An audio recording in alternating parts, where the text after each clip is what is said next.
but with regard to the match, I'll just offer the following. I'll say that I stand before you now. Die Mannschaft is my competition. In light of this, I must allow that I do have quite a mission to prove your choice to come was right, to make you feel correct despite the start of this important match, mit Ungarn, which you, alas, must miss.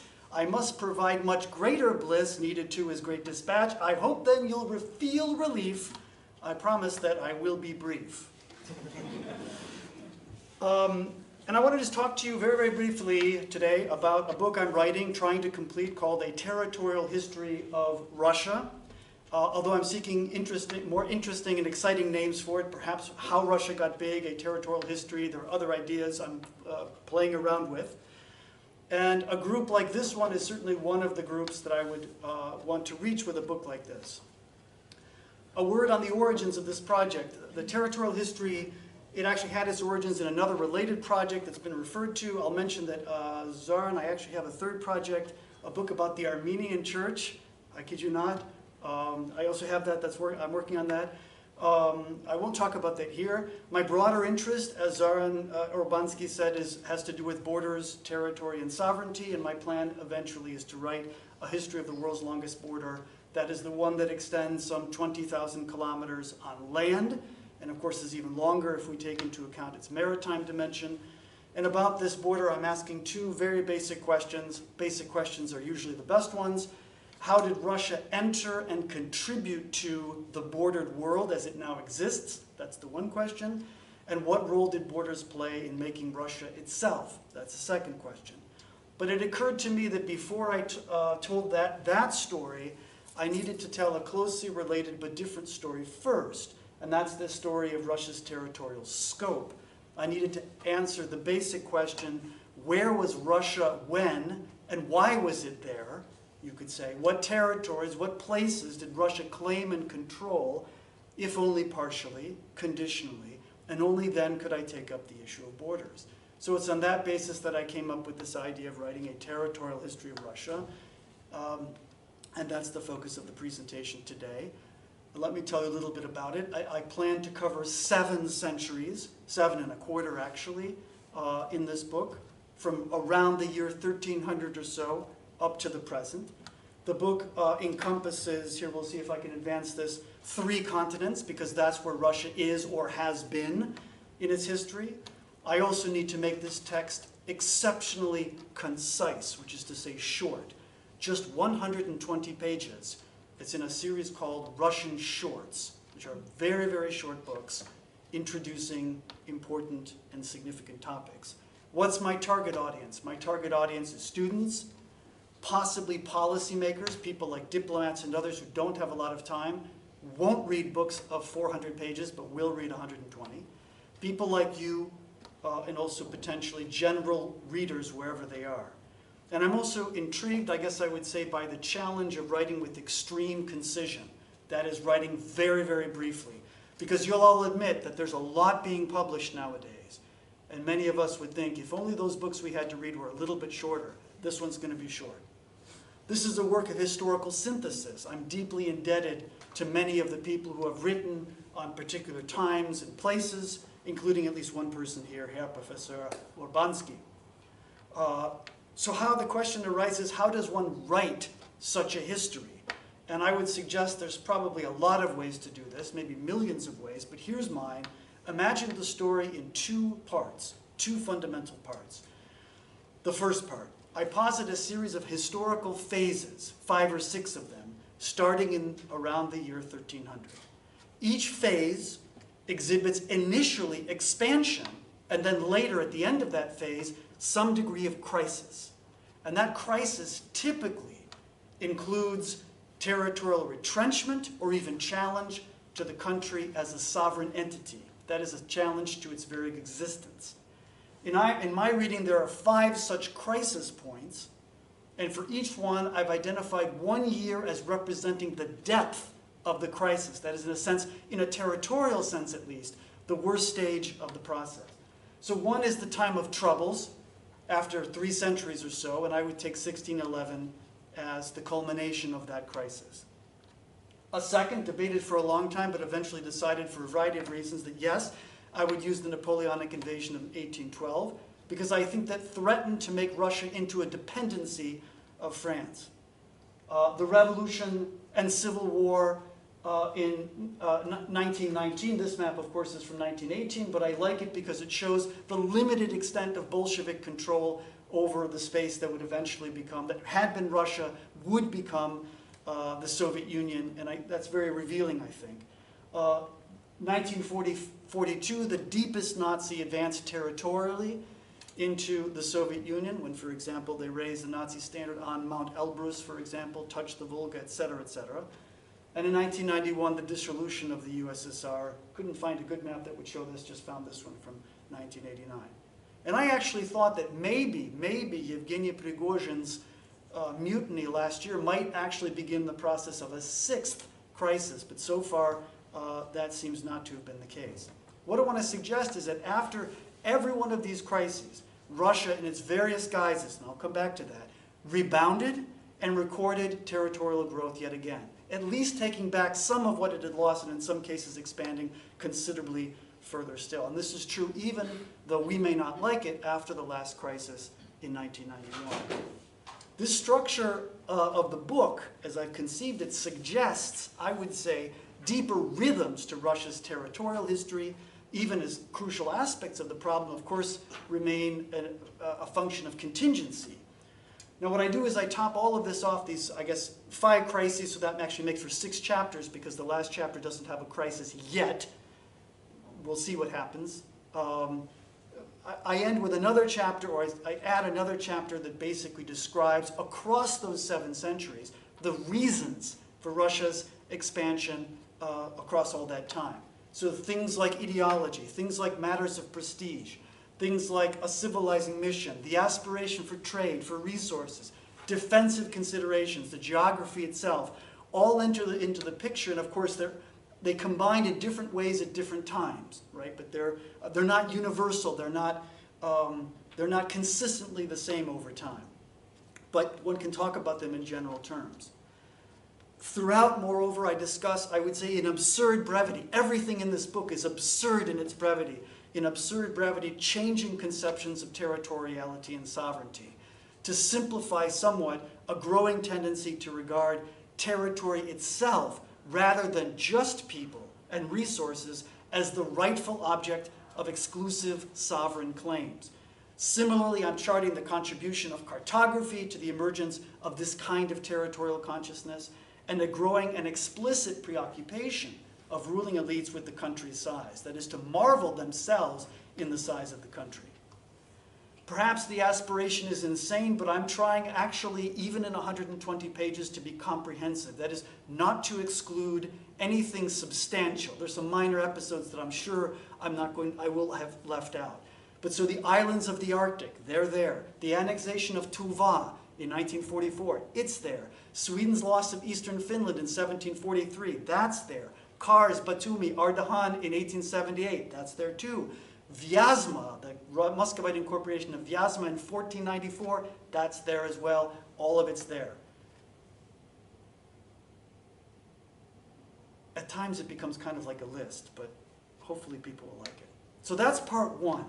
Oh, right, I left out.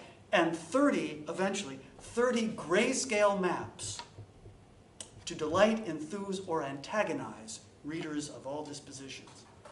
So that's part 1, a somewhat traditional account, you could say, of Russia's territorial scope, but one that goes across all of the centuries up until our present day, 2024.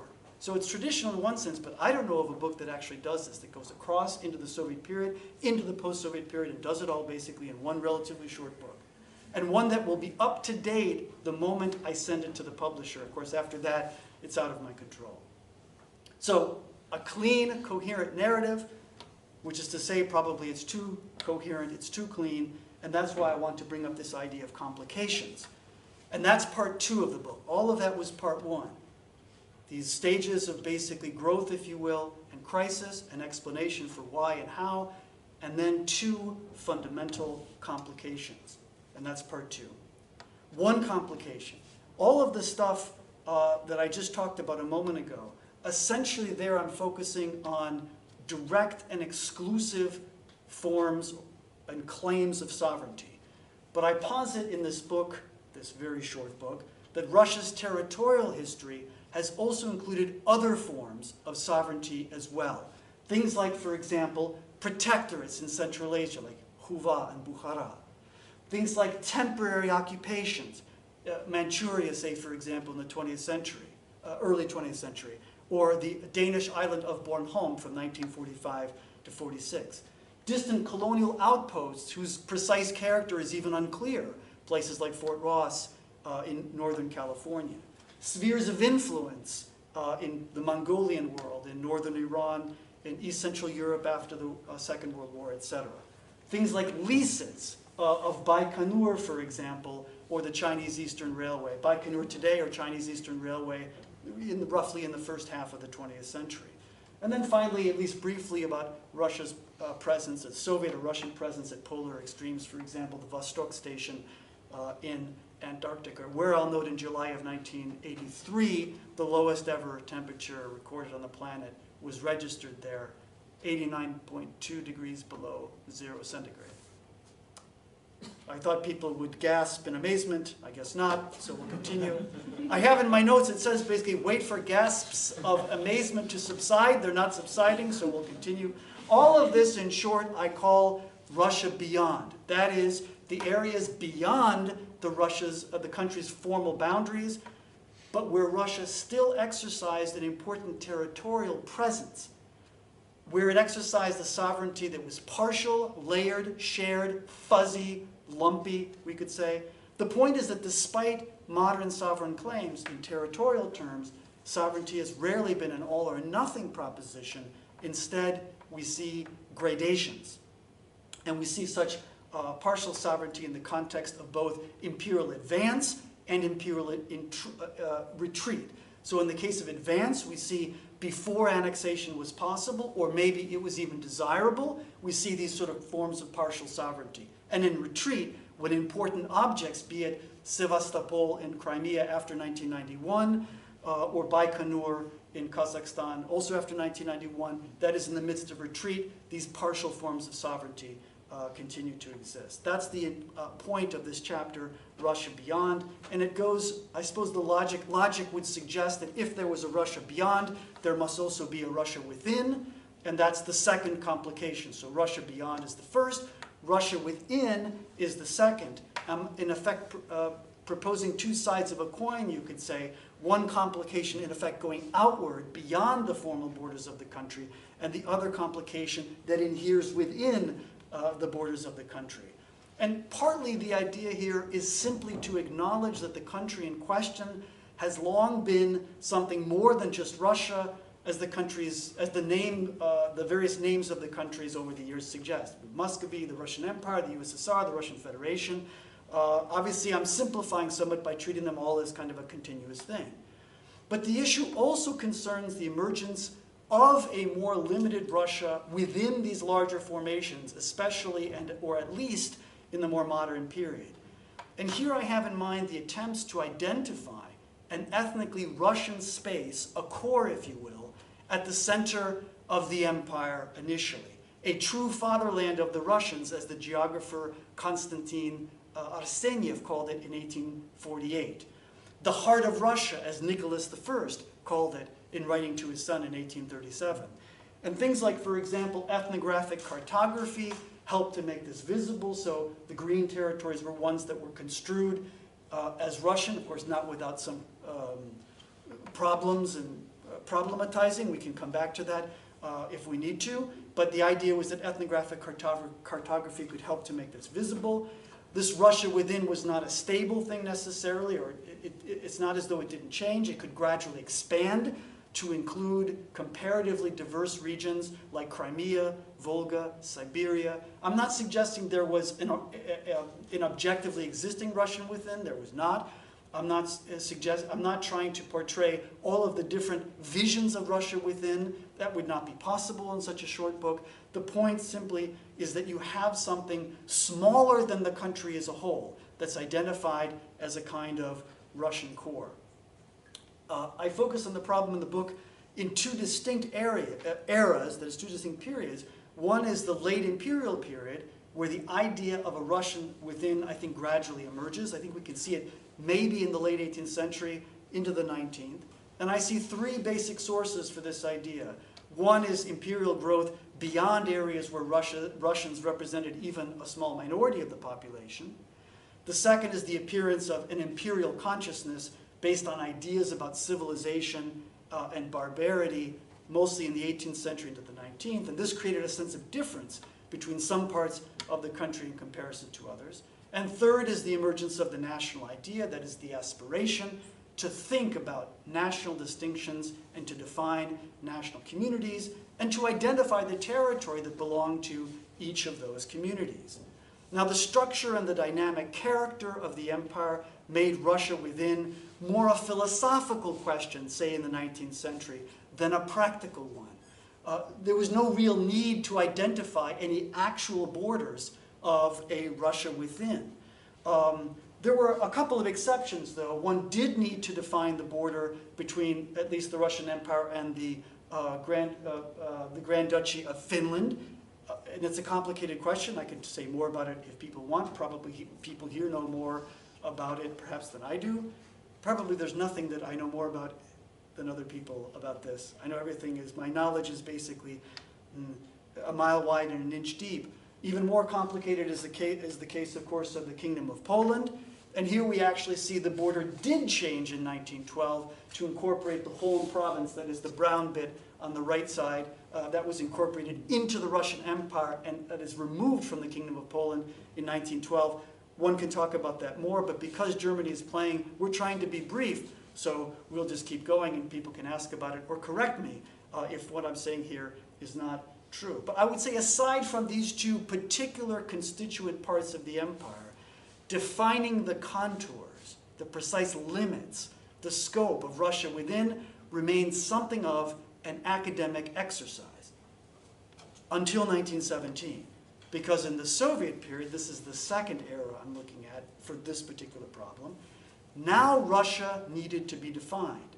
That is, the Bolshevik willingness to acknowledge the national question, to create national republics for non-Russian peoples, raised the issue of internal borders. And this brought a Russian within into more explicit, into being more explicitly, and I have in mind here the RSFSR. And there are two main questions I'm trying to address in this regard. Where were the borders of the RSFSR in relation to those of the non-Russian republics? The issue is especially complicated in the case of Ukraine and Belarus. Kazakhstan also was complicated in its own way. We can talk more about this if people wish. But what you see if you take three subsequent maps of the RSFSR, this one, for example, from the creation of the Soviet Union in 1922, this one in the immediate, I guess, post-war period, and then this one towards the end of the Soviet Union, what you see is basically an entity that occasionally, for the most part, got smaller, occasionally got larger, again, for example. But I think it's safe to say that generally the RSFSR as a territorial entity became smaller over the course of the USSR. That's one question. The other is, was it even ever an ethnic Russian republic in the way that the non-Russian republics were ethnic ones? And I think the answer is not really. It was, after all, Rossiyskaya, не Russkaya. Stalin noted this distinction very clearly on a number of occasions. There were also within the RSFSR the autonomous republics. A portion of the RSFSR itself was designated as explicitly non-Russian space. There was no other republic that had autonomous republics to that degree. Georgia was maybe close. And so what I actually posit is a reversal in these two areas if you look at the imperial period and the Soviet one. If in the era of the empire we see an attempt to define Russia itself, that leaves a residual stuff on the edges, as the empire, the leftover stuff, on the outside. So the idea is define Russia and everything else is outside it. In the USSR then we get the opposite. We see an attempt to define non-Russian national space, leaving the residual as the Russian interior, although only partially and conditionally Russian. So to recap the book's structure, and here basically I have it, maybe the names of these chapters may have changed slightly now that I think about it. 6 chapters to tell the basic story of, through growth and crisis. 1 chapter to explain the reasons, the why and how. 2 chapters dealing with these complications, Russia beyond, Russia within. 30 maps to delight and maybe irritate the reader. I'll end here because I'm going pretty fast, right? I mean, we actually might get out of here early enough to see a good portion of the game. A few other general points. I'm determined to take the long view in this book, giving proper attention to earlier as well as modern periods. This is a long story. It needs to be told this way, in my view, that is across centuries. And my attention, in fact, has been pulled further back in time as I wrote the book. The medieval and the early modern period, I would say in particular, are in many ways actually the crucial one. The 17th and 18th centuries, I think, are really very important. I'm trying to acknowledge briefly that claims about sovereignty were often greater than the authority that rulers actually exercised, and that the peoples and groups over which czars claimed power at times viewed that relationship differently. In other words, I'm trying to acknowledge the limits of Russian sovereignty, its incomplete, partial, and contested character, even on the territory that was broadly construed as Russia. I'm determined to avoid obscure prose and excessive hand-wringing and worrying about concepts like territory and space. We could do a lot of conceptual work here, but ask me about the so-called spatial turn and I will answer, yes, space is partially constructed and imagined. That's what Russia Within is about, that chapter. But for general readers, I think we can over-conceptualize things and over-complicate. I'll say further that Russia, I'll put that in quotation marks, in its diverse forms, is my central protagonist in this story. To be sure, the perspectives of polities and diverse communities in and around Russia make their appearance as well. At times I present the view of Russia's neighbors, but ultimately the subject, that is the focus here, is Russia as a sovereign entity. And I don't know how else to tell this story, especially in such a confined space. Call it Russia-centric if you want to, though I myself would not use that term. Some might say this is not the time to write such a book, to which I answer, for a good book the time is always now. I hope it's good. And the current war, it seems to me, actually makes this one more relevant than it might have been otherwise. Finally, a note on what the book is not. It's not a general history of empire, of administration, of policies, of practices of integration. We have those, and it would be bizarre for me to replicate them here. It is instead a book about the country's territorial scope over time, to repeat the fundamental question, where was Russia when and why? Finishing with a few questions for you. Does this seem like a useful book for you, for your students, for your mother, your father, your brother? Do I appear to be excluding something that obviously needs to be included? Is the structure here logical and comprehensive? Could you imagine the book being translated into German with inclusion in that book of that series of little books that Beck has? You know what I'm talking about? Those little... Yeah, exactly. And if anybody wants to read the manuscript, it's close to being done, but I'm still open to critical input, as will be revealed now when I field questions, because I'm sure there'll be critical remarks. How's that, Zoran, for pretty fast? Perfect. I hope I didn't speak too fast. No?